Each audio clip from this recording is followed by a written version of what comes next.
look at power pivots in Excel. But before we delve into power pivots, yesterday we connected to a website, right, for weather data for 3 cities. So I'll just share my screen to that file that we worked on.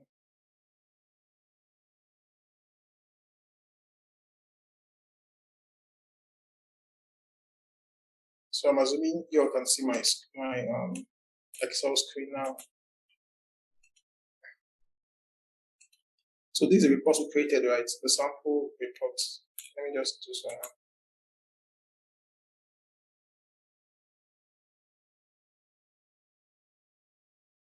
So this is a sample report, right? We connected to a website for 3 cities, Lagos, Nairobi, and Accra, and we made this report. So I mentioned that once the day changes, right, and you refresh the data, it should update to show you the data for that day. So let's confirm if that works correctly. So I will navigate to the website that we connected to yesterday. Just to confirm that.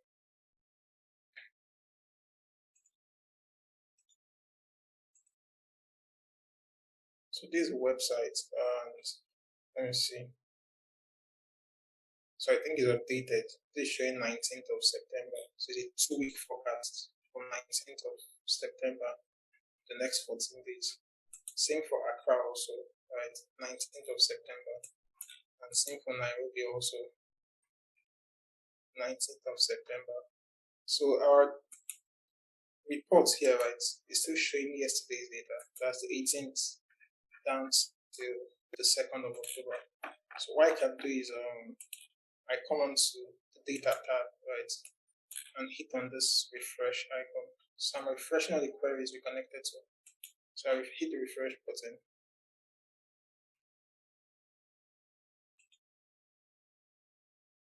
So it's running the background query, right? It's trying to refresh the data. So just note the days, right, and see what happens. We should have this to the recent data now. This might take some time, right? But we expect to have up-to-date data once this is done refreshing.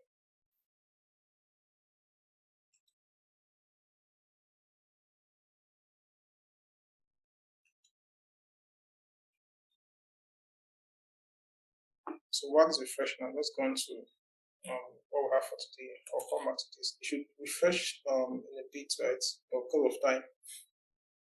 So for today, right, we're looking at power pivots in Excel. So power pivots is an add-in, right, in Excel. So it helps you to carry out business intelligence operations in Excel and work smarter. So it's an Excel add-in that brings business intelligence techniques into the heart of Excel. So normally, right, in Excel, you work with a lot of functions, lookup functions, match index, VLOOKUP, XLOOKUP, and stuff like that. But with power pivots, right, you can bypass all those functions. You just create relationships between your tables and then build your reports or carry out analysis. And we'll see that in a bit. Then with Power Pivot, Excel users can pull in large volumes of data from multiple sources and easily create relationships between them. So you can pull in data from different sources, right? It could be databases, CSV, Excel files, text files, websites, etc. You pull that into Excel, and then normally you might use VLOOKUP, XLOOKUP to create pull in data you need and make a report. But with Power Pivots, you just make relationship between your tables. Simple as dragging and dropping columns, right? And then you carry out your analysis. Then Power Pivots uses what's called the data analysis expression language. In short, DAX, right? So DAX language, that's what Power Pivot runs on. And with DAX, you can carry out calculations, right? Make use of variables and also manipulate the context of your data. So if you're familiar with Excel functions, then DAX is similar to Excel function. Just that DAX is like Excel functions on steroids, right? So it's more powerful than Excel functions. So we won't go into DAX in detail, but then when we do Power BI, then we'll look at DAX and treat it in depth. So let's check back the Excel file that I was trying to refresh. Done by now. Oh, I see refreshing. That's interesting. It shouldn't take this long, but then let's continue. So if you look at this image here, right, it's showing you an example of a data model in Power Pivot. So if you look at this image here, right, it's showing you a sample of the data model in Power Pivot. So these are different tables: date, sales, products, category, product style, right? And normally, what you do is you have a central table. You want to make a report. You use VLOOKUP and pull the related columns into that table and make your reports. But with Power Pivot, right, you just use the relationships between these tables. So if you're familiar with SQL, right, and tables, similar to your foreign key, primary key connection, right, just connect these tables based on similar columns and their relationships. Once you connect them, these 5 tables now, they will act like one big table, right? You can pull fields from different tables and they will aggregate correctly and give you the correct data points you expect to see. And we'll see this in a bit. So why should you use Power Pivots, right? So the first reason, right, is that there is no row limit in using Power Pivots. So in Excel, right, you're limited to I think about 1 million plus rows to work with. But with Power Pivots, right, you can import several millions of rows and work seamlessly with them. There is no row limit in Power Pivots, right? Then you can also combine related data from different sources, as long as they have possible relationships, right? You create those relationships and they will all work seamlessly like one large table. You can also create pivot tables of related data. So traditionally, right, you have one table, you make one pivot table out of that table, right? But with Power Pivots, you have, for example, 5 tables, right? Once you link them together, you can create a pivot table that contains those 5 tables in one Power Pivot screen, right? So you can pivot several tables of related data using Power Pivot. And then you can also compare metrics across time periods using DAX time intelligence. So remember, DAX is a formula language, right, that drives Power Pivot.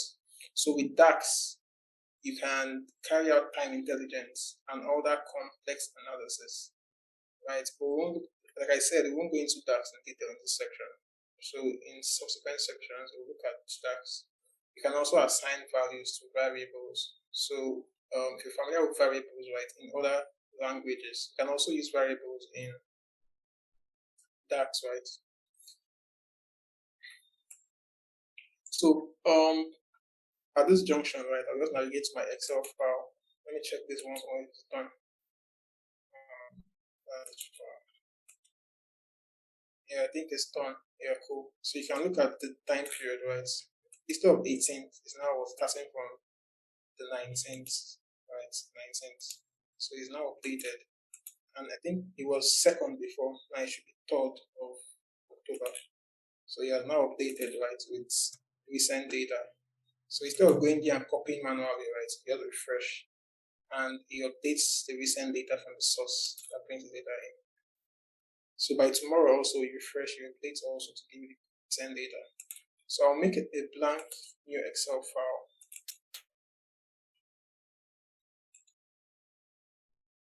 So I have this Excel file, right?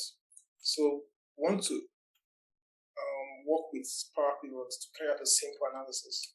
So we have simple business questions actually, right? So we want to analyze sample data and create a report for this, right? Profits by category / subcategory, sales by region, and year-over-year change.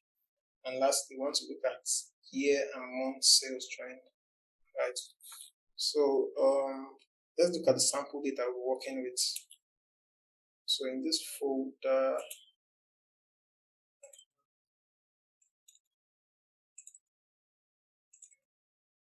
So I have some sample files, right? So we are analyzing a sample superstore. So I have data points. I have data for location in the CSV file. When I open this up, right, see what it looks like. It's a simple CSV file that contains location, so zip code, city, states, right? This state needs to be cleaned, right? So you're seeing that this is state Kentucky, but you also have the region, right? South combined together. So we need to consider when we are cleaning our data. Then we also have other data points, right? So you have products in a text file. So if you open this up, right, you see these are different products: product ID, product name, category, etc. Right? These are different data points. Then you also have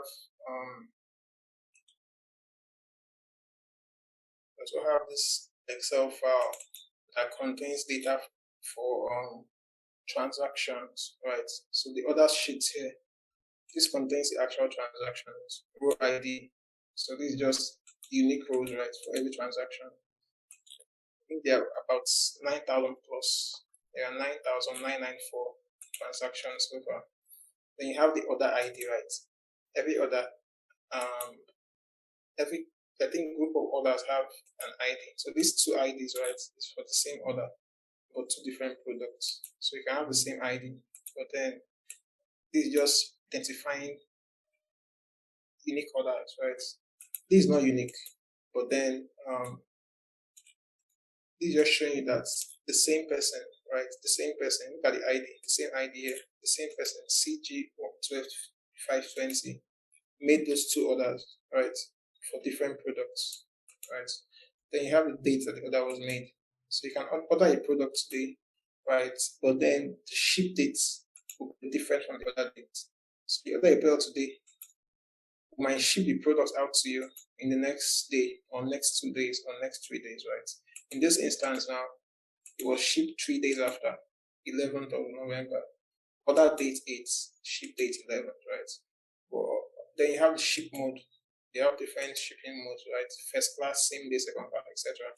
Then customer ID is just showing you the unique customer ID, right? Then postal code. So this is just like geographical location. This is equivalent to the zip code we saw, right, on the location data.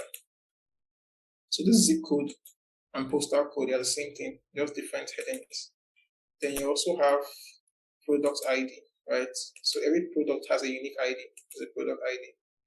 Then you have sales column, quantity, discounts, and profits. So these the table for transactions, right? Then you also have a customer table. This is a simple table: customer ID and customer name, right? So on this table, you have customer ID, but we can't see the customer name, right? To find this customer now, right, who made this order, to get the name, I have to look up this customer table, right, and then get the name of the person that made the order. So that's how they're related. So if you work mostly with Excel, right, let me open up this file. If you work mostly with Excel, right, maybe you work mostly with this kind of data, right, this kind of data. So this is the exact same data, right, or in one large table, right, in one large table, you get the same data. All those data combined in one large table, right? But you find out that when you work with large amounts of data, millions and maybe tens of billions of rows, right? Data in this structure is not best to work with, right? The model will be very, very slow.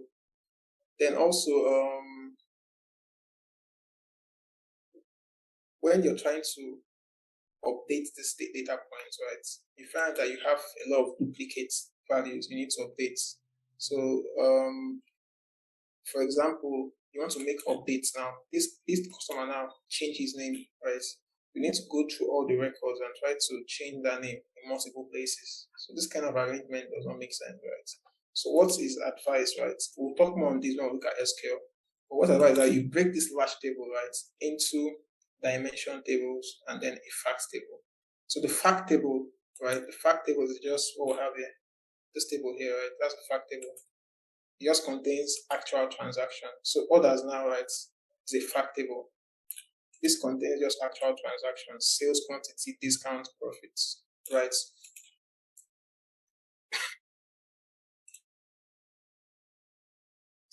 Then when you compare this to the actual large table, right, you're seeing fields like segment, country, city, states, customer, right, ship mode, etc. All this stuff, right, all those data points, they are not facts. They are like dimensions, right? They describe or tell you more about what's the fact. So this order was made in what location?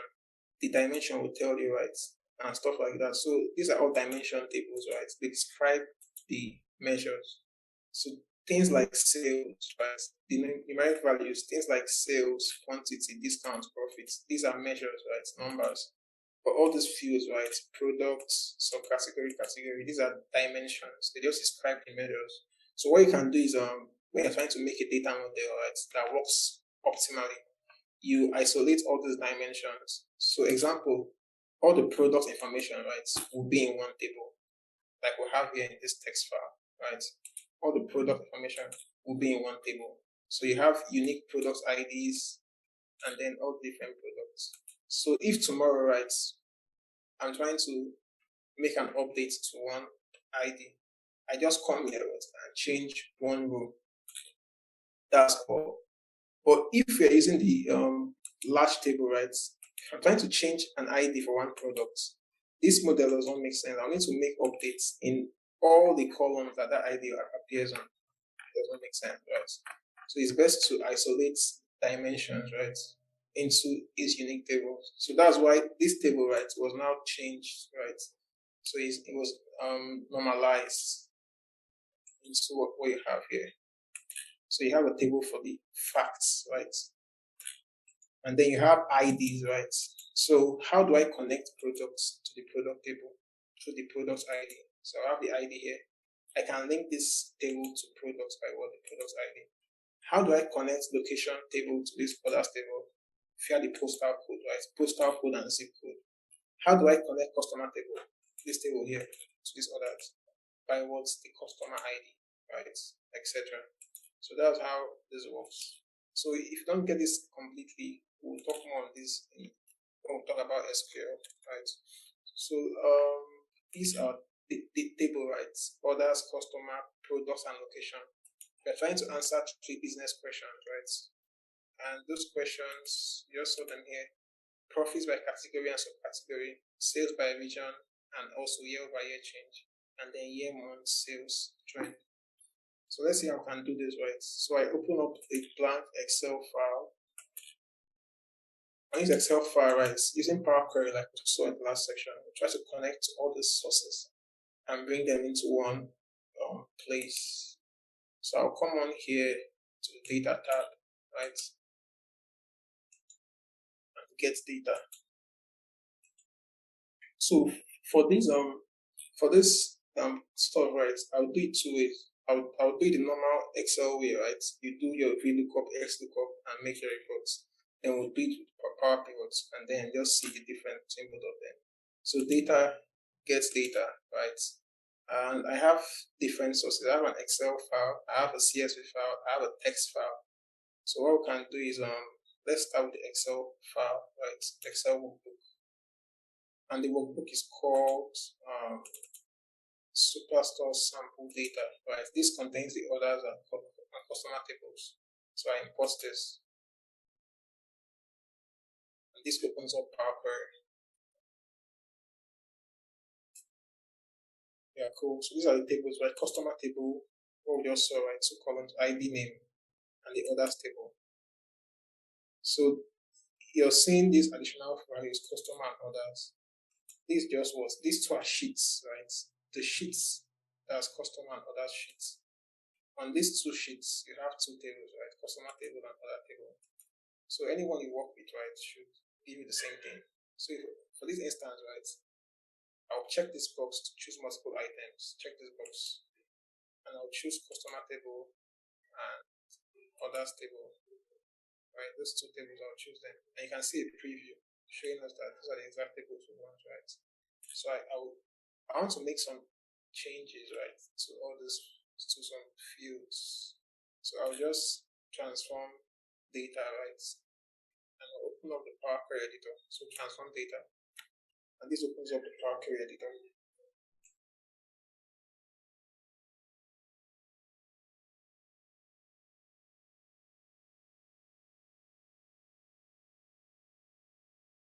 Yeah, awesome. So we have the customer table and others table in Power Query, right? We also have two other tables we want to add. That's the text file and CSV. So I'll bring in the text file next. I come onto the top right here, right? New source. We did this stuff in the last class. So new source file, right? And I'll choose text/CSV. So I want to import this text file, right? No, not this one. So let me see. Excel. Yeah, this text file, right? Products.text file. This contains the products. So I'll bring that text file in.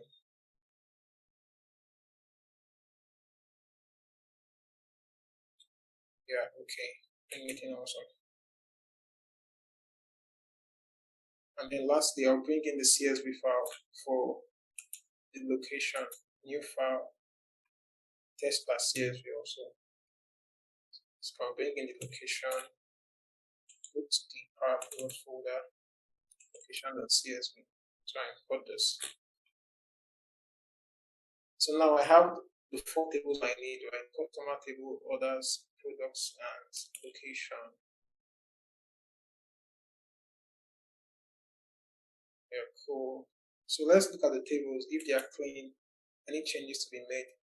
This looks okay, right? Customer ID as a text. Yeah, these are text, right? Numbers and letters together. So text formats is preferable. Customer name also, this text is preferable. Orders table, let's see. So this is quite clean. Order date, right? These all look accurate, right? They look correct in the right formats. This date, text, number. Let's go on. I think these all look accurate. Data is quite clean. The products table, so we need to make some transformations, right? If you look at the column headers, column 1, column 2, we need to make the first row to be the headers, right? So row 1 is actually the header of this text file. Power Query is not within that, so we need to make that change ourselves, right? So what I can do is, you can just come up to this table icon here, right? Click on this table icon, drop down, and choose the option use first row as headers. So this is telling Power Query to use the very first row 1 as headers, right? Once I click on this, so you see it's promoted the first row to headers, right? Product ID, product name is what I want. And the data types look accurate. Text. That's correct. Then location table, this is zip code, this city. So the state, right? We need to make a change here. Given that you have the region and states combined together. This Kentucky in the South region, California in the West region, etc. So we need to split this column, right, by delimiter. So let's try something. So I come on here, do a right click, right, come down to split column by delimiter. So if you notice, right, what separates the states from region is a space, right, space, Kentucky space, and then South. So we use that to split, right? So I come to split column, delimiter, right? And here, the space is what I want. So you have leftmost, rightmost, each occurrence of delimiter, right? So leftmost, rightmost, each occurrence of the delimiter. So let's use each occurrence and see what happens. I know it's not accurate, but let's see what happens. So this is saying that anywhere you see a space, just split by that space. Hit OK. Now you're seeing, instead of 2 columns, I now have 3 columns. And why is that? Look at 21, for example. You have new space, York space is, right? So it's splitting by 2 spaces, right? So some columns have just 1 space, Florida South. But other rows have 3 spaces, 2 spaces, new space, York space, east. So you have this, right? So we need to be smart how we split. So I'll cancel this step, go back to the initial state. So I come on here, right click, split column, right? And now we'll use the rightmost delimiter, right? So New York, for example, New York East region, right? That east, the right hand side, right? The very first piece on the right hand side, well, split by. So I'll choose the rightmost delimiter and hit OK. And you can see this is now accurate, right? This is all I want. So New York, the rightmost space, then east, right? So I'll rename this to states. I'll rename this to region. Right. So this looks cool. Customer orders, products, and location. So this clean. What we can do is close and load this, right? So I'll load this to my Excel file. I should have 4 tables. The orders table, location, products, and customer. So these are my tables, right?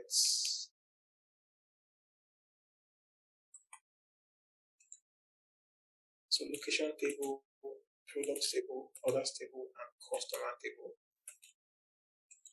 So cool. So we want to answer 3 business questions, right? The first one, I want to look at profits by category and subcategory. So back to my Excel file.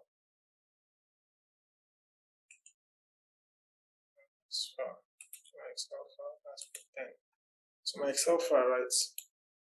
We want to make a pivot table and possibly a pivot chart, right? That shows us profits by category. So the profits, right? Here's the profits column here on my orders table. But then I don't have the category on this table, right? There's no category on this table. I have product ID. This product ID is also on the products table, right? Product ID. And this is where I have the category, actually, furniture, etc. There are different data tables, right? So it means I'll need to do a VLOOKUP, right? To bring that category in here. I can then use category by profits to make my chart, right? So I'll come on here and make a new column. I'll call it category, right? And here I'll do a VLOOKUP. So I'll look up this products table and bring in the category column, right? So I come in here, equals, do a VLOOKUP. So my lookup value, that would be the product ID, right? I'm looking at the product ID. In what table? Before I do this, let's just specify what I want to do. So I'm looking for this product ID in the products table. When I find it, I'll pull the corresponding category value, right? And for VLOOKUP, you need a couple of things. You need the column, right? That's this product ID column, and then the position, the column position of the column I want to return. So look at this table, the product ID, column 1, column 2. In column 3, right, pull the corresponding value. So this 1, 2, column 3, right? So I come down here and do my VLOOKUP, equals VLOOKUP. So look up the product ID. In what table? The products table, right? So this is the table. It's called products. So I put this in as a products table. What's the column in products I want to pull? In the products table, the category is column 3. So I'll put in 3 there. And I want an exact match. So I'll type in 0, close my brackets, and enter. And you can see these are the corresponding categories, right? So when you have this, for example, this furniture, I come here and search for that ID, right? That should return furniture. Okay. So this furniture, right?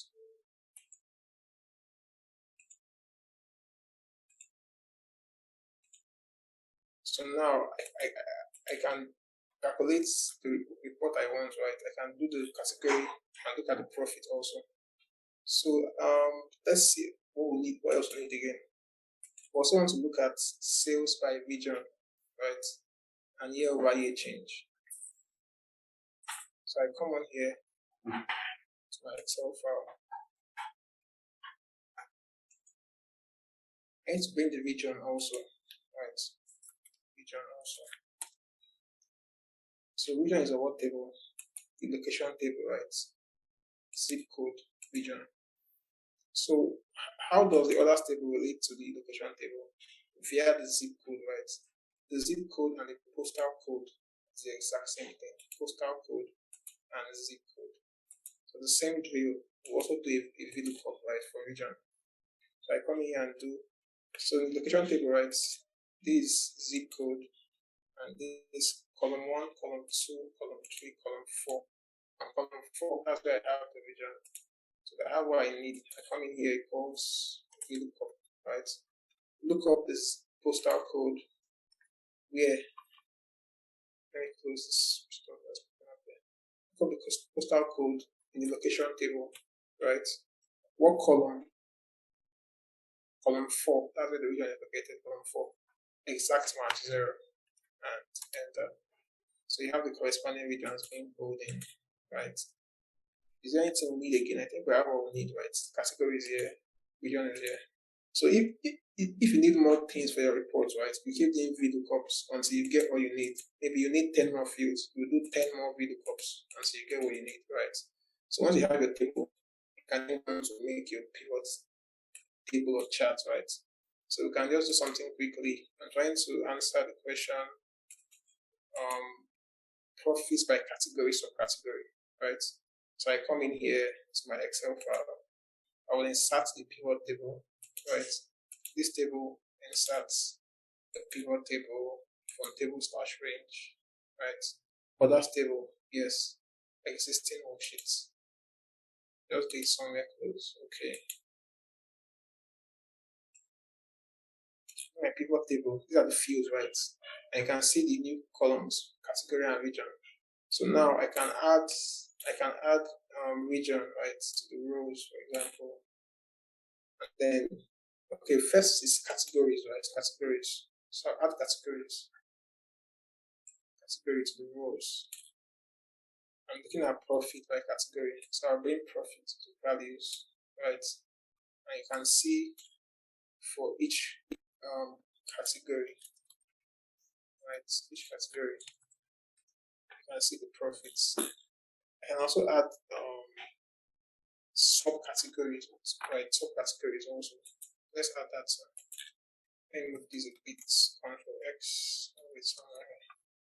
So let me add subcategories also. Subcategories. So you keep on adding all you need, right? That's the thing with working with Excel.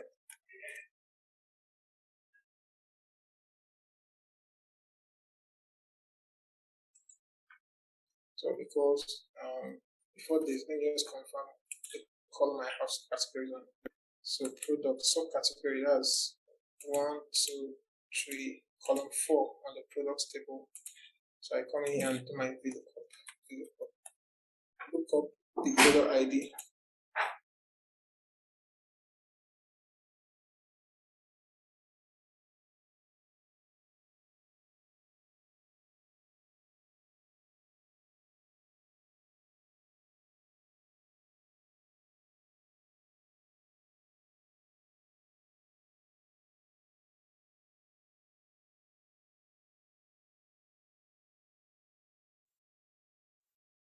VLOOKUP product ID. I'm looking at the products table. And column 5, I think. So I counted for subcategory. Exact match. Enter. No, I think these segments column 1 to column 4 rather than 5. So I did this to column 4. Yeah, subcategories, right? So I can come on here and add subcategories. Just refresh this subcategories on my head. So now I can see furniture, right? And its subcategories. I can see how the profits are being broken down, right? Maybe you want to make a chart, you can also add a chart. So right, I come in here, insert pivot charts, right? add the bar charts. Right, that shows what I'm looking for. So this shows what I'm looking for, right? Category. I'll make this bigger. So I won't do much design, right? But I can make this look cool. Maybe make the, so you have profits and losses, right? These are all negative values, losses. You can make them red, make the profits green, take off some stuff, right? But I won't go into all that. That's for data of this class. So I have the first report, right? Categories, profits, and subcategories. The next one is to make a report, right, for sales by region and year-over-year change. So I'll make another pivot table for this. Sales by region. So I come on here.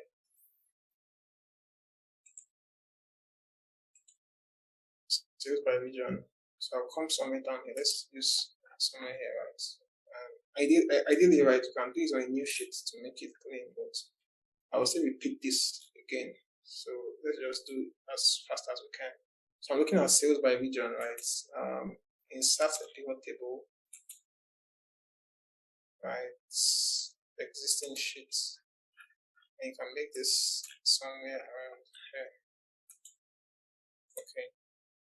So in this table, I'm looking at sales by region. So I'll bring regions to the rows. And I'll bring the sales values right to the values. So this sales by region. But we also asked to do year over year change, right? So year over year change. Year over year simply means when you compare this year by last year, by what percentage did the sales change, right? That's what year over year means. So let's see how we can do that here. I'll come on to my sheets. I need to add year, right? So if we add dates, for example, on the rows, right? So Power Pivot would break it down, right? Break the dates down into year, quarters, etc., right? So I'll take up the quarters. I don't need quarters. I need just year. And the month also. I don't need the month too.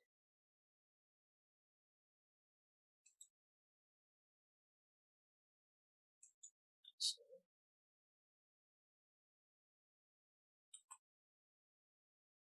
let's click.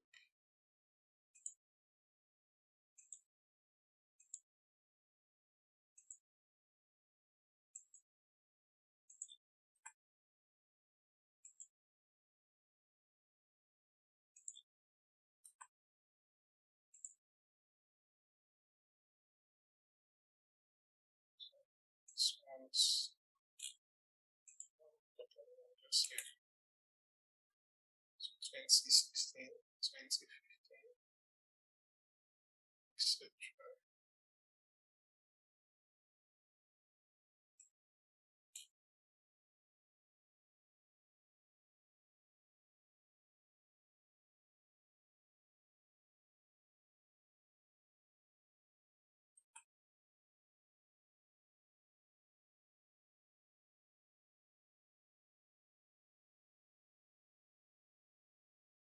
So for the year over year, right, it comes to the sales, I do a right click and then show values as, so you have options, right?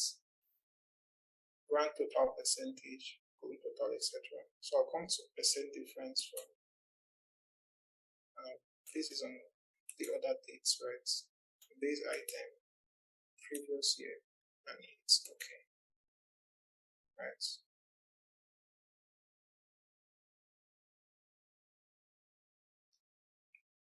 So I'll see add. So let's do it this way. Add sales there, right? So this is sales. This is the year over year change, right? What's happening here is that in 2015, right, we sold about 101,325. In 2016, we sold about 93,116. So what's the percentage change from 2015 to 2016? That's what you're seeing here, right? Minus 8.10%. So we had a 8% decrease from 2015 to 2016. That checks out. From 2017, from 93,116, we went to 127,679.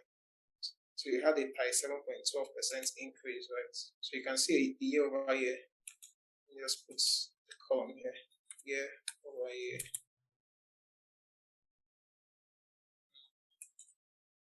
So percent year over year change. Percent year over year. Right. And this sales.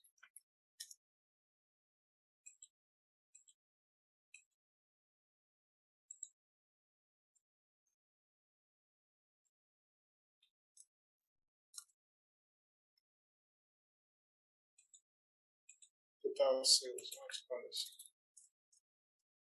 Yeah, cool. So this is the second report, right?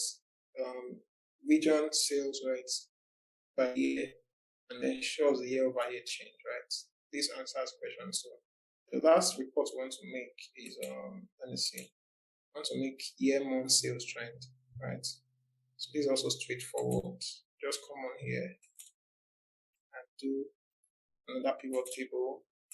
So insert pivot table, other table, existing worksheets, and location. Just do that somewhere. We do all this. Let's put it somewhere. Okay. So here, once you just make a report, right, showing year month sales, right? So we'll add the dates. That's other dates. This is other dates, for example. Other dates. Put down the rows. And let's change the grouping. Let me add the month also. So I'll add month also. Year month, okay.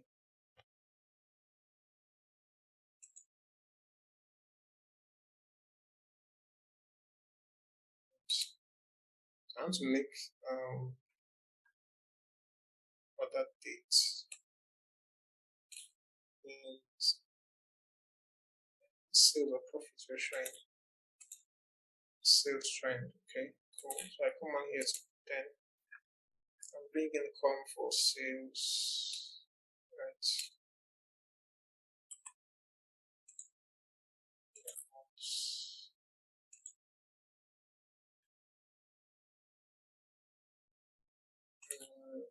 And what's happening? So in the previous pivot table, I already took out the year in the application. So what happens is that Power Pivot, right? Once you make changes, it saves those changes to the cache. So now I'm trying to reference this column. What it's doing is that because of in this table, I took off the months in the application, right? So it's also reflecting that here, so it's taking it off. So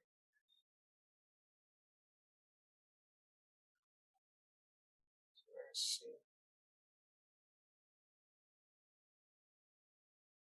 Go to the shipping dates in this instance. Come here, right click, group, and take all the quotas. Year months. With this. So this is the for each month, each year, right? Different months and the different sales that are made. And you can change this to a chart, insert pivot chart, right?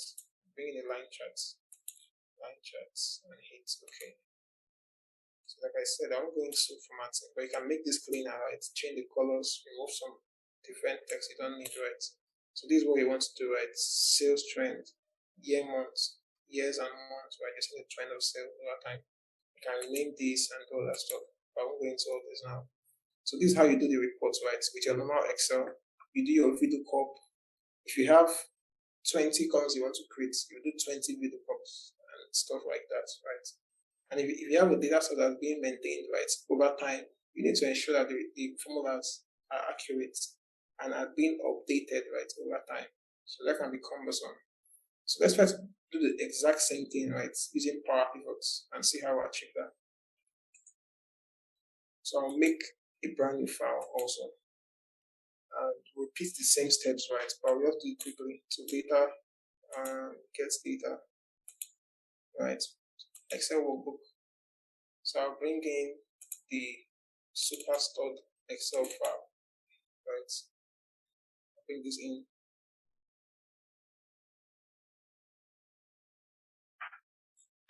So multiple items, customer and others, right? transform data. Okay. And I also bring in the text file and CSV file. And then we try to recreate the same reports using Power Pivots.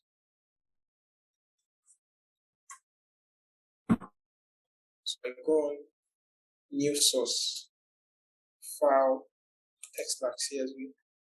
So I'll bring in the text file first. That's a products text file.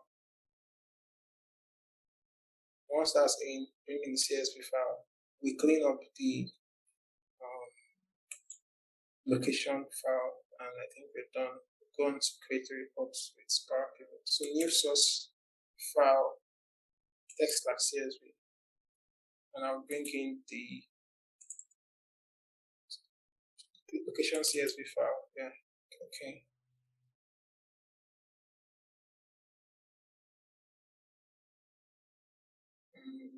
Okay. So I think we made two changes right earlier on the products table. I think these are all accurate. So on the products table, we promoted the headers, right? So come on here, use first row as headers, right? Click OK. And location, we split the state column, right? We split this by delimiter. We use space to rightmost delimiter. Okay. And we rename this to states. And we name this to region. And I think we're good. So I can load this into, so in this instance, right, I don't want to load these into my Excel sheet. So when you come to close and load, right, you can choose close and load to. Then you choose where you want to load these tables into. So in this instance, right, I want to work with the data model in Power Pivots. So not need to bring the data into my Excel sheet. And this is useful when you're working with data that's very large, right? Maybe 2 million rows or 10 million rows. Bring it into Excel, it won't load, right? So you can take it to the data model. It works there perfectly. And you can still use the same data and make reports in Excel. So close and load to. This will bring up the tab where I'll choose my connection, right? By default, a table, right? That's what you go into. But I don't want this. I come here and just say only create connection. So only connect to Power Queries, data queries, but then also add this data to data model. So I'm adding this data to Power Pivots, right? So this data will only connect to the Power Query tables, but then it will load these tables into Power Pivots data model. So add this data model and hit OK. And let's see what happens.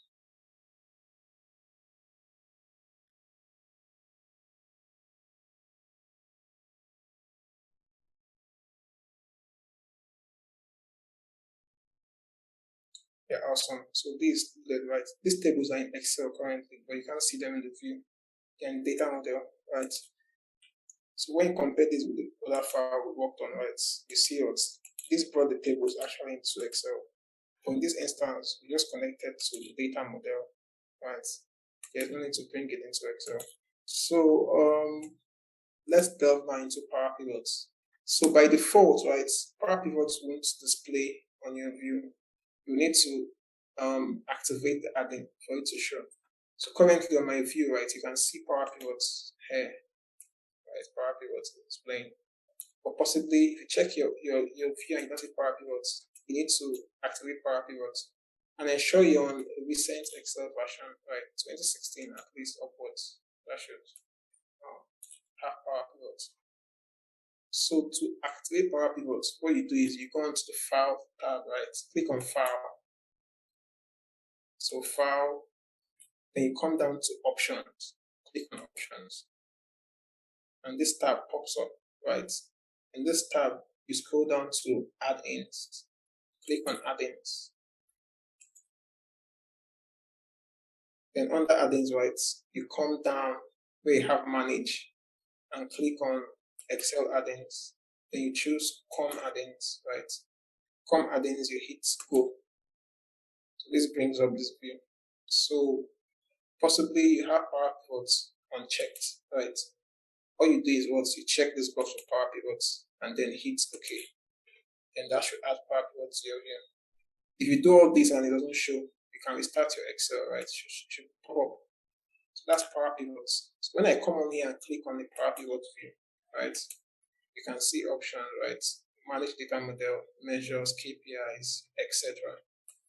So to open Power Pivot, right, you can come on here, click on this manage, right? Or you go into data tab, you also see the icon there. So this icon here also, right? This icon here is also Power Pivot. This icon here, that's Power Pivot also.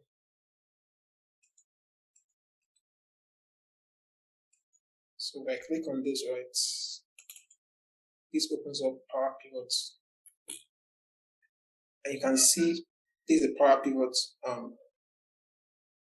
editor, right? It's Power Pivot view. So whilst I can't see my tables in Excel, right, they are added to data model in Power Pivot. So one, customers table, others table, products table, and location. So currently, right, these tables are not connected together, right? They are disconnected.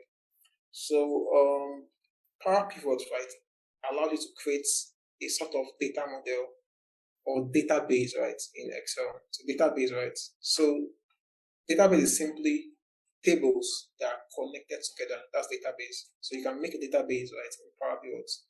You link your tables together based on their common fields, and they act like one large table, right, together. So if I go to my Excel file, for example, my Excel file, right, and I try to make a pivot table. So insert, right, insert pivot table. So I will choose from data model, right? That's where my data is currently stored in data model. I choose this and existing worksheet, okay. So you can see all my tables, right? 1, 2, 3, 4. So unlike the initial reports, right, where we are working in, you only have one table, right? This is just one table. The others table, my pivot table, we want to others table. But here, right, we're using the Power Pivot data model option. I have the 4 tables, right? One, customer, location, others, products. It could be more. They are all here on this view, right? So at this junction, I'd like to show something, right? So when you're trying to create dimension tables also, a very important dimension, right, is also dates, right? The date dimension. That's very, very important. So if you look at the data model, let's go back to Power Pivot's data model, right? Data model. So you have customer, others, products, location, right? We need a table for dates. So others table, right? Well, I come on here, I'll choose a date column I want to work with, other dates, right? And I'll come on to advanced, right? Advanced. See advanced now, design. Yeah, design, right? Design. I come on here towards date table, right? And choose new. So what it does is that it creates a new date table, right, from the other dates. So it's great to have dimension for dates, right? That way you can carry out complex time pregnant calculations using DAX and stuff like that. When I click new, right, this makes a new table called calendar that has what dates, year, months, etc. Right? And this table simply looks at what my existing dates table, right? What's the minimum dates there? What's the maximum dates there? It just creates one row each for every date interval. Every possible date, right? Between example, if my date was 1st of January to January 10th, we just create one row each for all those days, right? January 1st, January 2nd, 3rd, 4th, down to 10. That way I can create, I have a unique column, right, for dates. While here, I can have what multiple dates. I can then link them, right, primary key to foreign key connections and do my analysis. So this is cool, right? But the downside of making your dates table here in Power Pivots is that if my data source, right, is updated, maybe I add new rows to my data source, right? If I refresh this Excel file, while these other tables will update automatically, right? This date table will not update.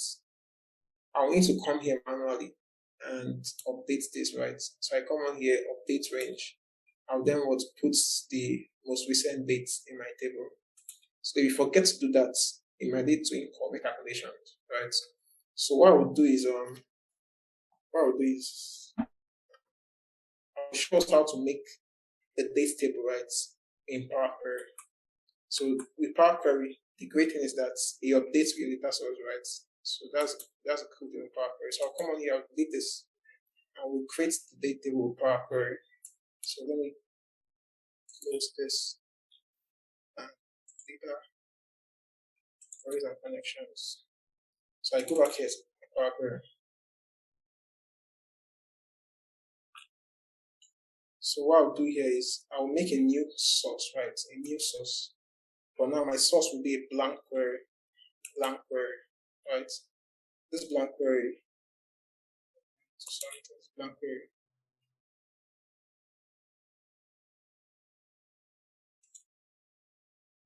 So I'll put in a DAX formula.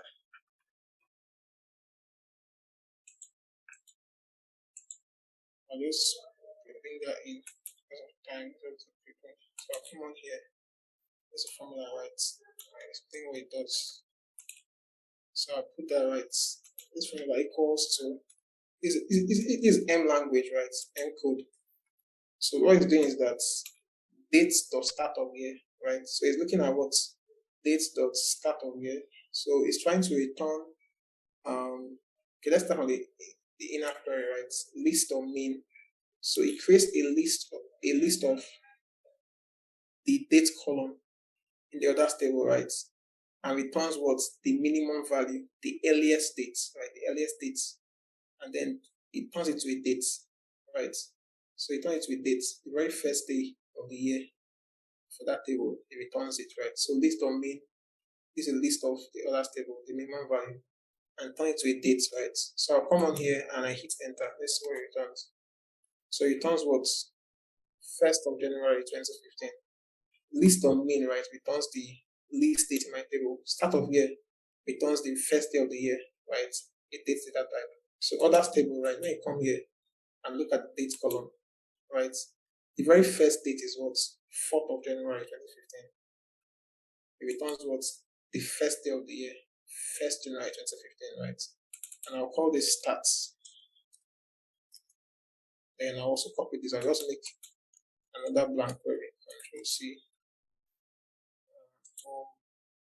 Source blank query.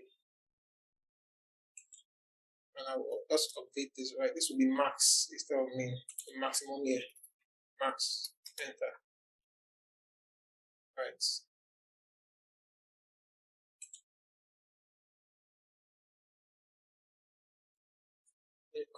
It should be end of year, but you can run something to end of year. So this load more. Cool. So this one date the max, and then we'll do end of year.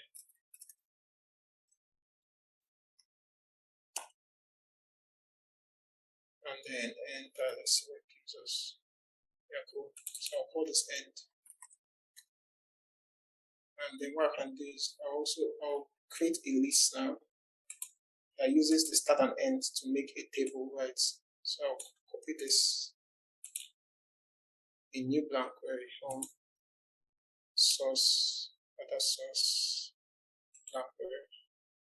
So I copy this, right? So number from, I'm creating a range of numbers, right? Starting from what this starts is simply what this starts query here, and this end is what this end query here. So I'm telling Power Query to what create a list of numbers, right? Starting from what the start value to the end value, create a range of numbers. So I hit enter, right? Okay, there has to be an equal to, equal to this. This is my list of numbers, right? And what I can do is I'll convert this list to a table. So when you look at the top left, right, top left, you have what's to table. So I click on this and it converts this list to a table. Long, shows errors, no problem. Okay, this is not my table, right? This showing numbers, but I want dates, right? So I come on here, click this, and turn it to a date, and see what happens, right? It becomes what a date column. So I'll call this what dates, right? And you can add columns for that date fields, right? So I'll come to add column, right? Dates. Add a column for what year, for example. If you want to come on here, add a column for end of month, for example, right? So whatever field you need, come here, add a column for, come here, add a column for month name, right? Anything, I just add columns for it. So this is a dates table, right? If you're familiar with creating data models, then you have your dates table. And you can create, this is your dates dimension table that you can link to your fact table and carry out your time intelligence calculations. So I could add other fields like maybe day of the week or name of day or stuff like that, right? As you wish, just add the fields you want. For this instance, we need just year. I think this works, year and the month, right? I think this works. So this is my dates table. I'll call it dates table, right? And I can load this, right? Load this, close and load two. Okay. Let me create connection.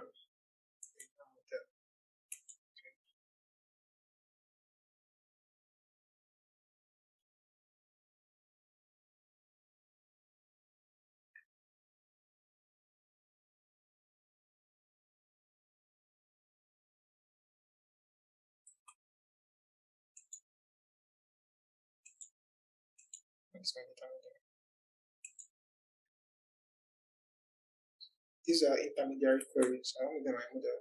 I just need the dates table in my model. Okay. So when we go back to Power Pivot now, we should see the dates table. And this date table now, right, it updates with my data source. Once it's an update, it updates also with data source. So that's cool. What's happening?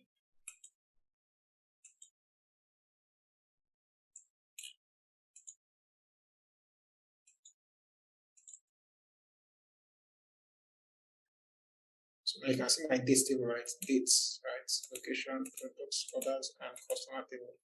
So let's come back here, right? Try to make a pivot table. Come on here. We'll close this. Show field list, right? So I can refresh this to show the dates table we just added.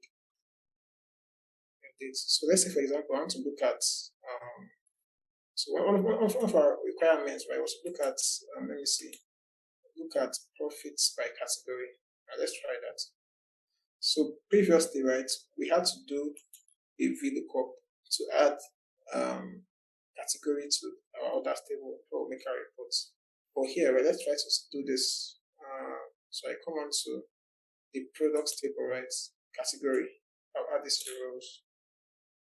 And then I go on to the orders table where I have my facts, right, the facts measure. So I'll choose profits to the values. So you can see that this shows what's the same value across all categories. That's not correct. And why is that? Because we are here to make, right, to create connection between our tables. Currently, they are still independent tables. They are not yet connected, right? So let's try to fix that. So I come onto my Power Pivot view and I go, currently I'm data view, right? Data view, that's where I'm at, data view. So what I'll do is I'll go into the diagram view, right? Where we can make our relationships.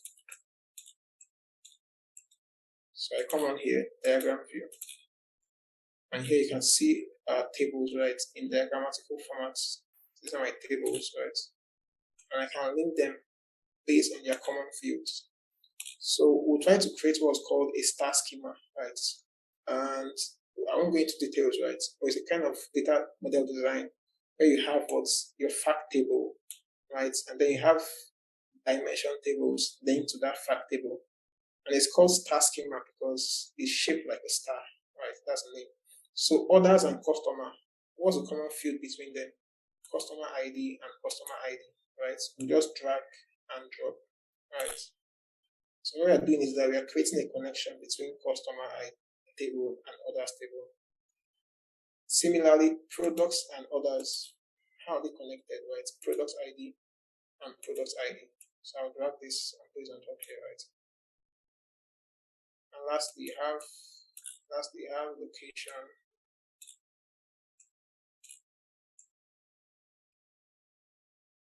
So I'll just you know that postal code and zip code, they are similar, right? So I'll drag postal code and put it on top of zip code. Yeah, awesome. So before I leave here, right, I need to talk about one thing. So you're seeing this sign, right? One and star, right? So you have three possible kinds of connections. You have one to many, you have many to one, you have one to one, and you have many to many, right? So the optimal one you want to have in your models are one to many or many to one. So here, right, you're seeing one here. This one means that you have what? Unique IDs, right? Unique IDs in this table. Unique IDs. So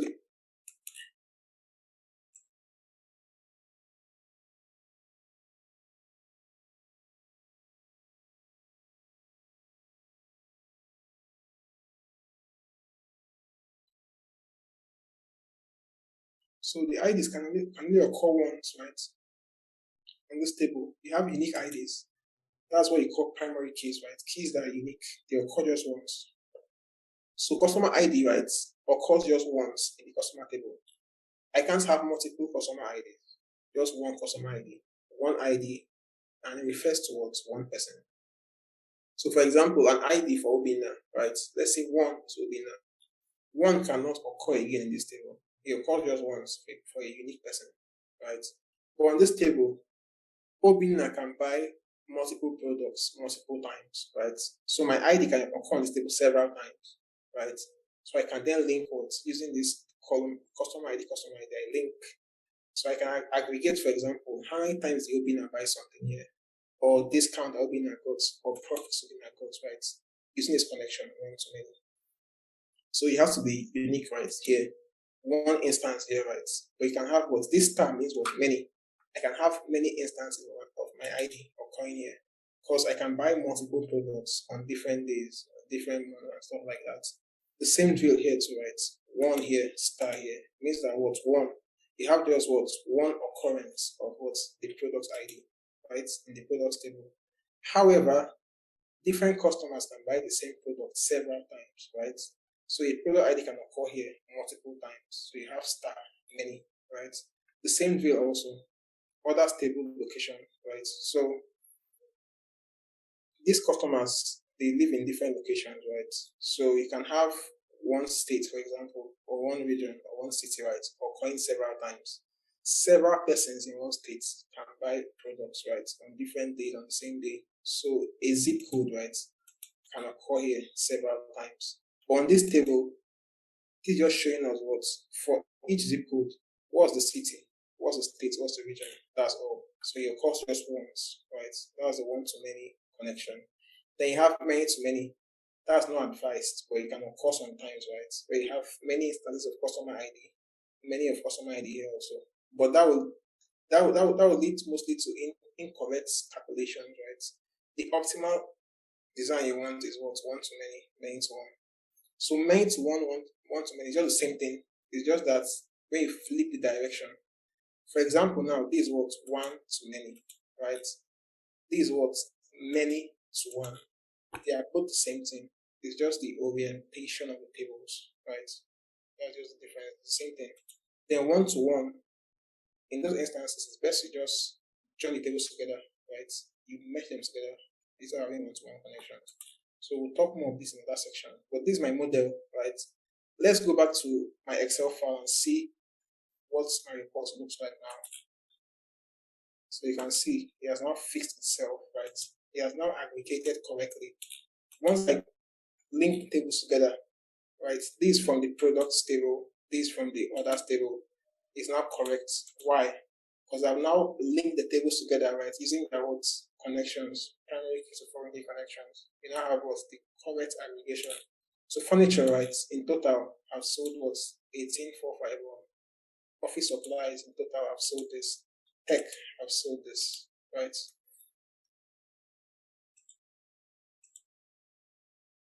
Okay, I want to do profits actually. Yeah, the same drill. I just change it from sales to profit. So I come on here and let me see. So I'll take off. Okay, these profits. Yeah, that's correct. Profits. Yeah, cool. So we can make a pivot table like before, right? A pivot chart like before. Insert pivot chart.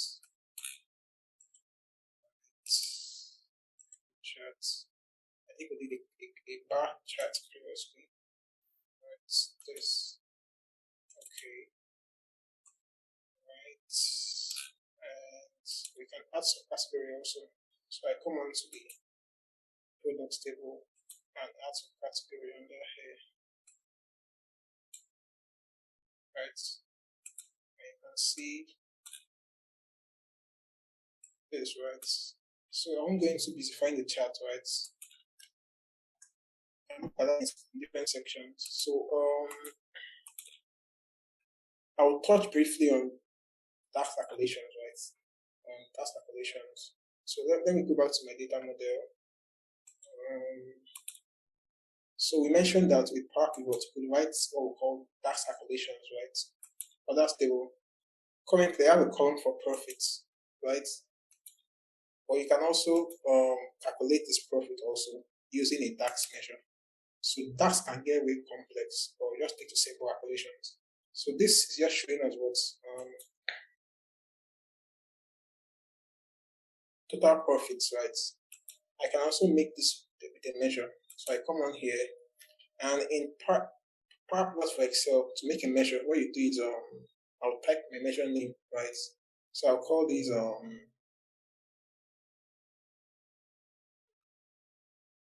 total profits, just to distinguish it from the other name. Total profit FIT. So in Excel, right, when you're doing tax for Excel Power Pivots, you put a column first before equal to. I can type my formula. So I'll do a simple sum, right? Sum, and just sum the profits column.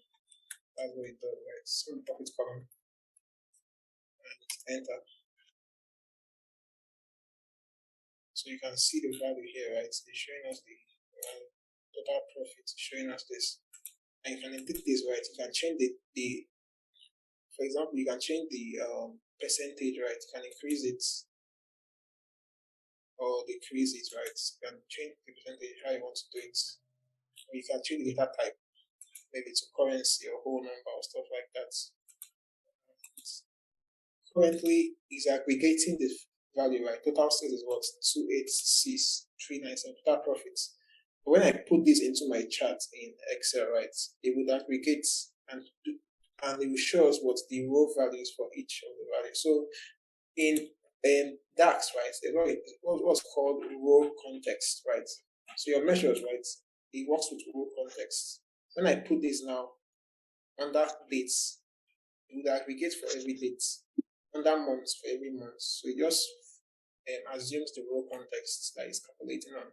So when I come onto my charts, right, so currently this value, right, that I have here, show through this profit, right, is the profits from the other stable, right? Profits. This total profit now is the measure I created. So I'll add this also and see if I get the same exact value. Let's compare the measure and the column. So I click on this total profit also. And you can see, right, the exact same thing. Right? Just that here I change decimal places, just one decimal place. But it's the exact same thing that you have, exact same thing, right? So that can get more complex, but I'll just stick to a simple example. We'll look at this more on the Power BI or in our Excel projects. So the next thing I want to do is since we have this, right, Maybe for XLOOKUP, VLOOKUP, or anything like that, just drag and drop and you get your correct values. The next thing I want to do is sales by region and year over year change, right? So when I come on here,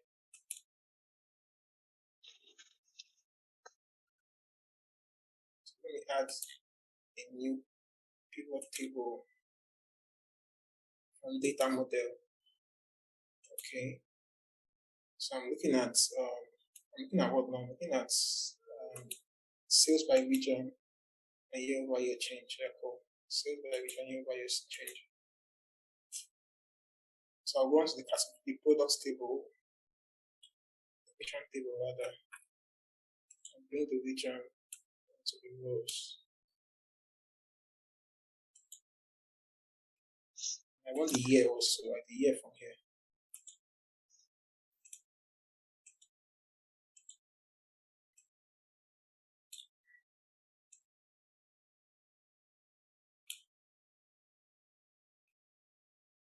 Right here. Then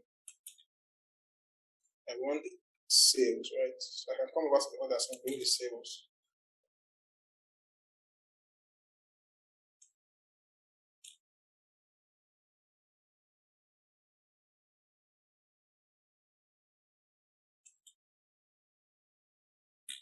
It looks like we didn't create a connection between, let me check something, between the dates table and the sales table. Diagram view. Here's my dates table.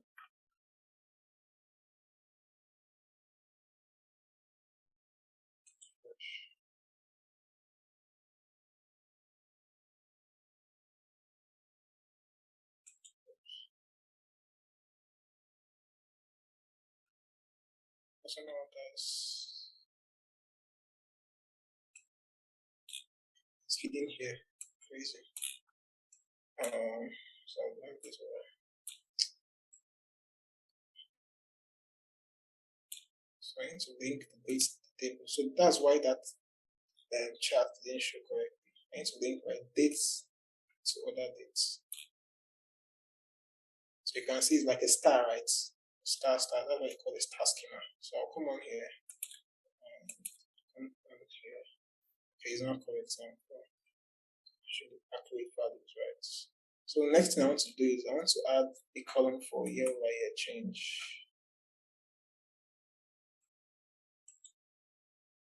So you can see, unlike this, the normal Excel would be right. Would be normal Excel. Once I came on here, I did a right click.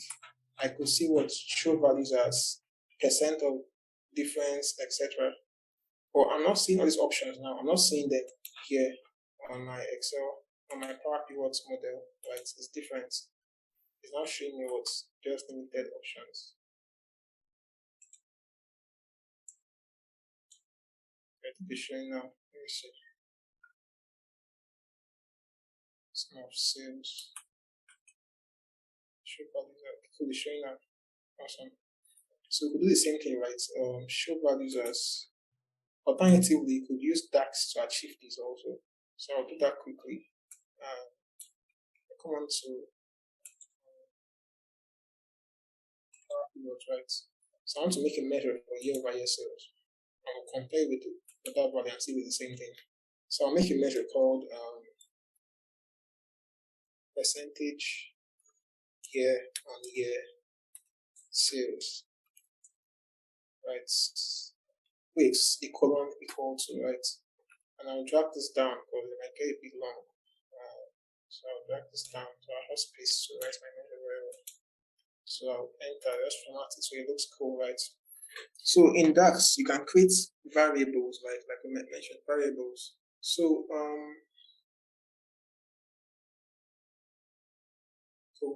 in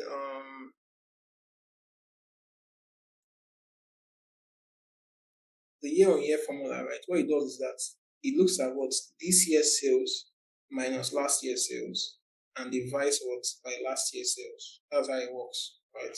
So I'll make a variable and I'll call these last year sales and use lower caps. Last year's sales. Last year's sales. and this is equal to. So there's a formula called calculate, right? You used to introduce filter context. So I'm not going to all this, right? But calculate, right? Calculate what's the total sales. So I'll sum up sales, sum of the sales column, right? But then for what period? I'll look at the previous year, right? And we mentioned that with your days table, you can carry out time interior calculations. So there's a formula called same period last year, right? So it looks at the sales value, but for just the last year, right?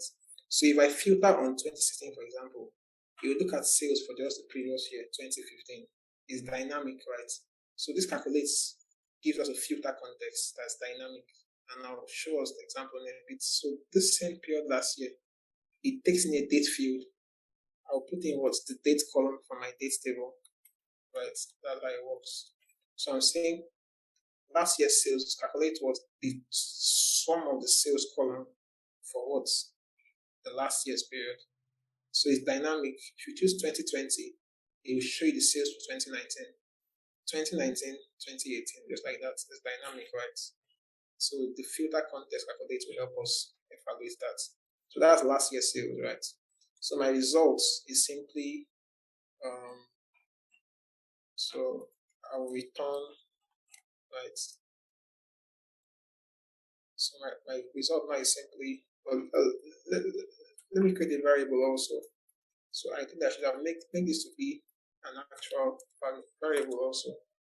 I'll call these sales. And this is equal to sum of the sales column. Right.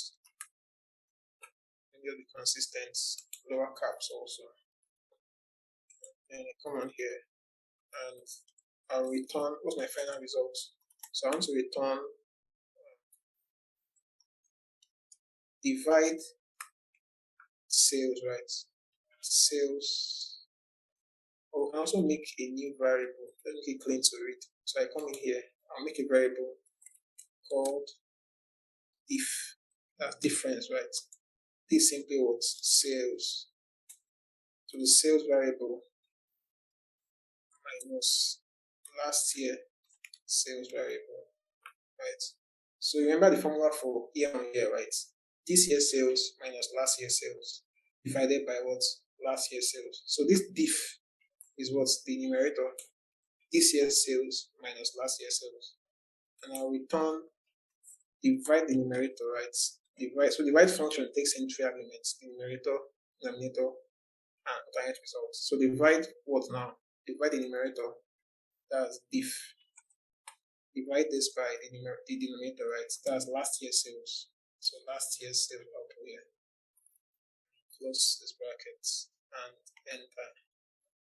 So let's see what it gives us. So it's showing us the decimal, right? I will format this as a percentage. So I choose this percentage option. So let's go back to our Excel sheets.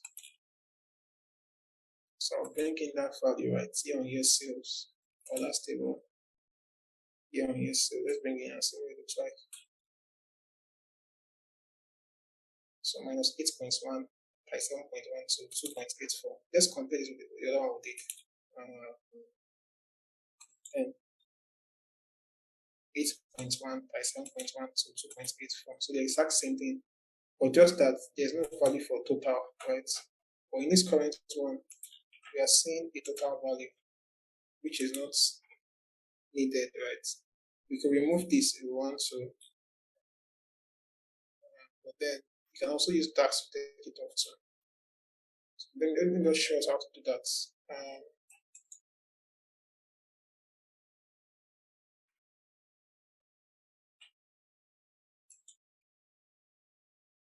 So if, for example, I had this stuff design,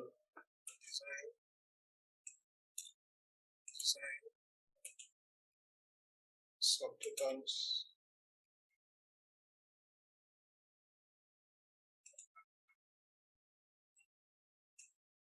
So you can see that it's showing us these subtotals calculations, these percentages that are not really accurate, right?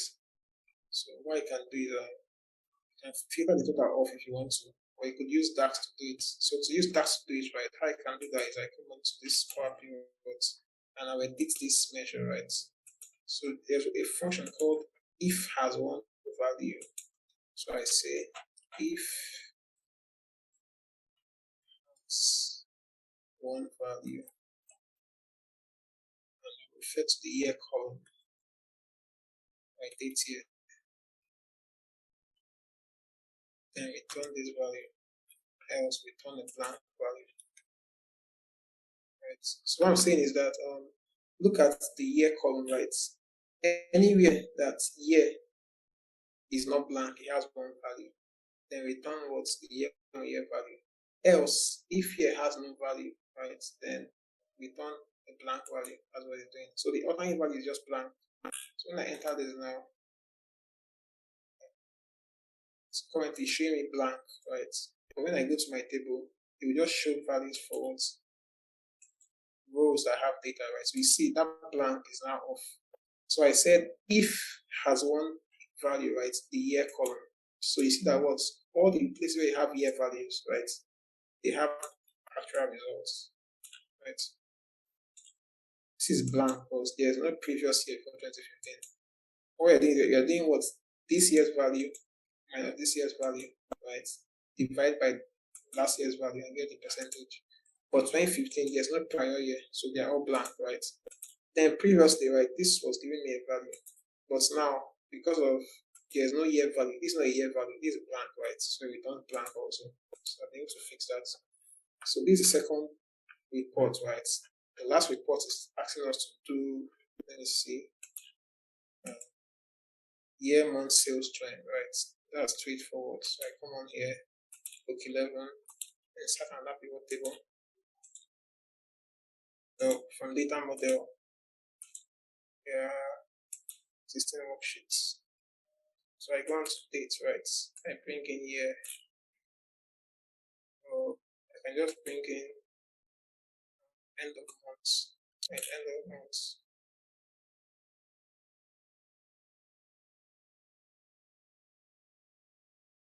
So it's trying to create a hierarchy. So I can just pick up the quarter. It's just young month. I think is the sales trend, yeah. So I bring in sales from the others table. So bring in sales from the others table. So this is my body, right? And we can insert the line charts. So that's what we did previously. From your pivot table, pivot chart, right? Do a line charts. And hit OK.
All these works trying to make it messy.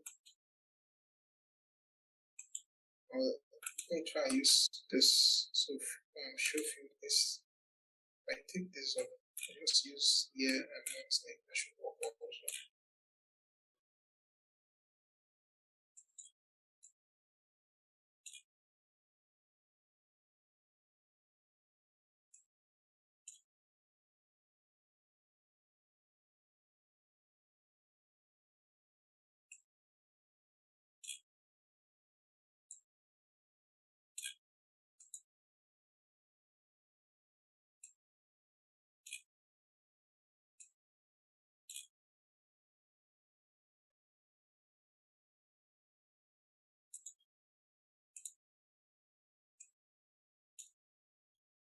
relevant, right? So you can make the chart look cleaner.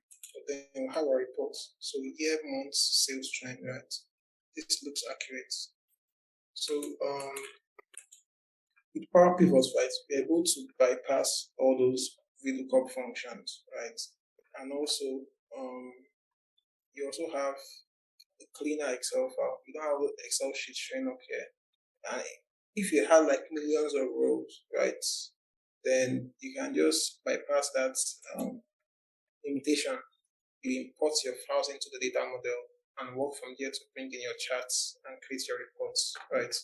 So I think we're able to answer business questions, right, using Power Pivots and data model, creating connections and bypassing complex lookup functions. And if, for instance, you had some very tricky calculations, if you're asked to show average monthly sales, for example, if I was working with actual Excel functions, right, that's very complicated. You might spend hours trying to create that, right? Because the current data grain, you can't really get that from there. You need to actually start extracting independent tables for each product, the month, and then create the values.